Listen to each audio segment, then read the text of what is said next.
Warren, how would you define true success? Well, I've said many times that if you get to be 65 or 70 and later, and the people that you want to have love you actually do love you, you're a success. I've never seen anybody that reaches that age. I mean, I'm not talking about somebody that's in extreme poverty or pain or something, but I've never seen anybody that, if they have a lot of people that love them, that is other than happy. And I've seen some very, very wealthy people that they give testimonial dinners to and name schools after and everything. And nobody loves them, you know. Their own kids would say, he's in the attic, you know. They never came.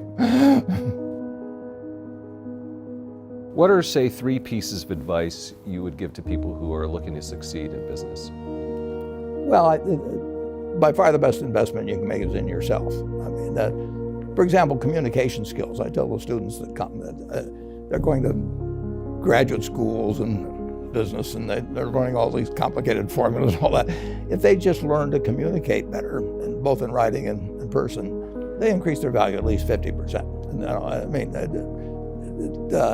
if you can't communicate, somebody says, you know, it's like winking at a girl in the dark. Nothing happens, you know, basically. And you have to be able to get forth your ideas, and that's relatively easy. I did it myself with the Dale Carnegie course.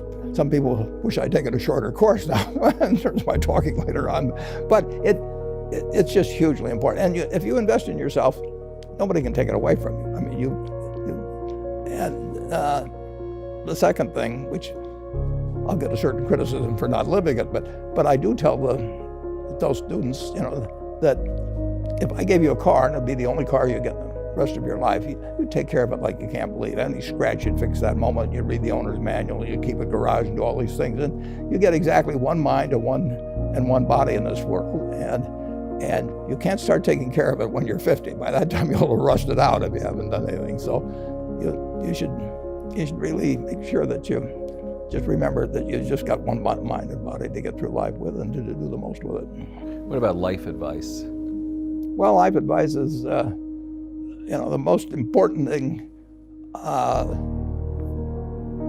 aside from the things I've talked about already, is really who you associate with. You want to associate with people that are better than you are. I mean, basically, you'll go in the direction of the people that you associate with, and you want to have the right heroes. You want people, if you want to emulate somebody, you better pick very carefully who you want to emulate. And when obviously you can't pick your parents, they're going to have an enormous influence on you, but you don't get a choice on that. But you get choices as you go down the line, and who you admire, who you want to copy, and the most important for most people in terms of that decision is their spouse. It's also important in terms of a partner in business, but the partner in life is the most important one. You want to pick a spouse that's better than you are, and then he or she, and you hope they don't figure it out too fast. Great.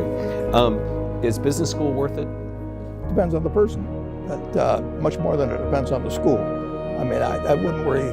Some people are going to get a lot out of advanced education, and some people are going to get very little. And I don't even think it's important that every person go to college at all. I mean, we have all kinds of jobs at 70 or so thousand a year, 80,000 a year, that college training is not of use. And I actually was not keen on going to college myself. Yeah, my dad kind of jollied me into it. He could get me to do anything, but if they'd had an SAT test in those days, he would have taken the test for me.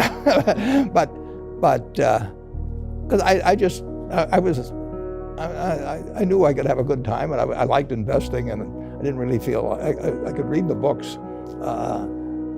So I don't, you know, it's a big commitment to take 4 years, and the cost involved, and maybe the loans involved, and everything. I think depending on what your interests are in life, I don't think it's for everybody. I think it's for a lot of people, but there ought to be a reason you're going, and I didn't really see much reason.